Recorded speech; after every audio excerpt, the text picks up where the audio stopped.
Hey, Joe from Boulet's Garage. I've been asked in certain circles what I think about electric cars. Do I work on electric cars? Will I work on electric cars? I got nothing against electric cars, and I think, it's a free country, and if you want to get an electric car, get one. But if I were to buy one or consider buying one, I'd think about a few things first. First thing is, who's going to work on it? Now, I live here in New Hampshire, and I've talked to certain people that own them, and they have to go to Boston to get them worked on. Tires are the same, that type of thing, but once you get into regenerative braking and all that stuff, I'm going to be 60 years old in August, and I don't want to learn a new technology. It's hard enough right now keeping up with the technology that's out there today. But ask yourself some questions. Who's going to work on it?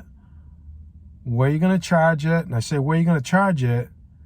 Because the place I live at is an apartment complex, and one of my customers, he had a Ford Fusion plug-in, and he had to get rid of it because they wouldn't let him charge it there. He ran an extension cord out from his own apartment, and someone complained about it. So he had to get rid of it, and he just got a regular gasoline-powered car.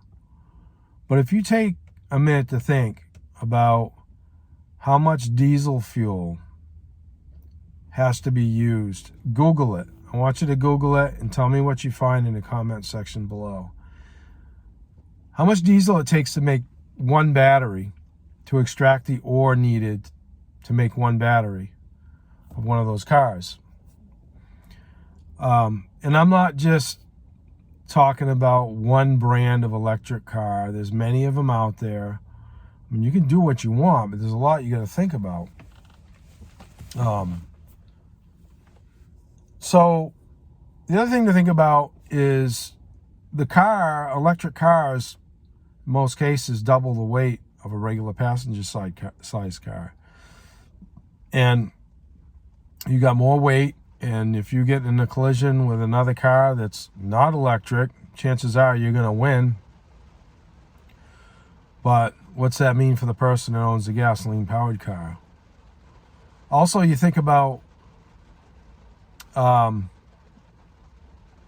weight of the vehicle, and more weight on the tires, it's going to chew up tires more, and that's going to cost you more money. Now, last I knew, tires are made from petroleum, right? Along with the plastic in the car. We still rely so much on oil, diesel. It's starting to rain here. And, a lot of people don't think about that. Now, I was talking with one of my customers. He's an estimator for Geico or one of those. I'm not sure. I'm not plugging their name. But he told me that if an electric car is totaled and the battery's still intact, it costs them $7,500 to dispose of that battery. And that's a pretty big chunk of money, I think. That's why it costs so much to insure them. He also said body shops, a lot of body shops are required to, if they have an isolated section where they can park the electric car that is built out of cinder blocks all the way around. So if it catches on fire, it's not going to burn the place down. I actually gave my insurance agent a call for my business insurance, and he says, well, you're really not insured to have one of those in your shop because, they've had quite a few losses with them. And so I have really no intention of working on them. I think the technology's cool. But here in the Northeast, I don't know if any of you have used a rechargeable screw gun in the cold weather, but pretty much lasts half the time because of the cold weather. I mean, be more apt to own one down in the southern states where it's warmer. That's just my thought. But there's always that underlying fear of, or concern of, fire. And,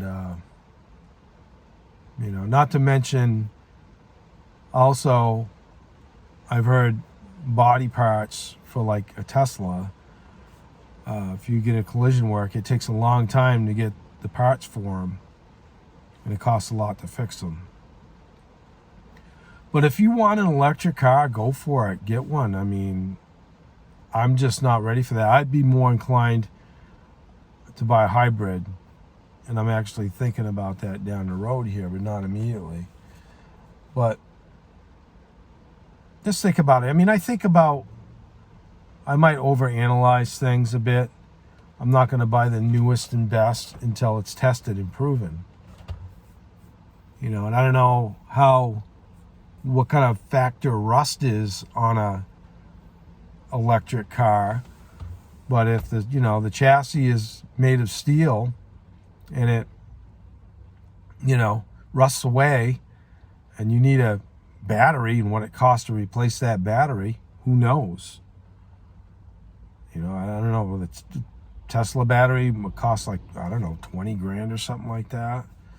I know a regular hybrid vehicle can be upwards of 3,000. Maybe more on other ones. I'm not certain. But just, give it a thought.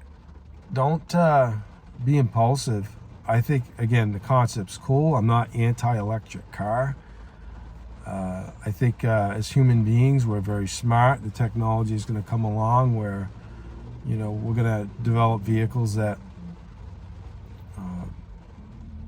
are truly environmentally friendly. But until then, we just got to kind of do what we can. Hybrids, fuel efficient regular cars. Electric cars, if that's what you want. But just think about it. And I'd like to hear your comments. If you own an electric car, if you like it, great, I want to hear that. If there's things you don't like about it, I want to hear about that. And, Tesla just went by. A pretty cool looking car. But I honestly don't have the money to buy an electric car like that. I see more and more of them. It seems that a lot of people do. I'd like to know what the resale value is on one. I'm very curious about that, because I think Tesla started being made in 2008, right around there. But I haven't had one in my shop. And honestly, I wouldn't know how to drive one. I'm sure they're pretty simple. But give me your thoughts about electric cars, how you feel about them. If you own one, do you like it? Again, if you don't own one, if you're planning on owning one, just think about what you might be up against if you buy one. Anyway, till next time, I appreciate you. Hit the Boulet's Garage globe there if you want to subscribe. Doesn't cost you anything. Some people think it does. And smash me a like. I appreciate that too. You have a good night.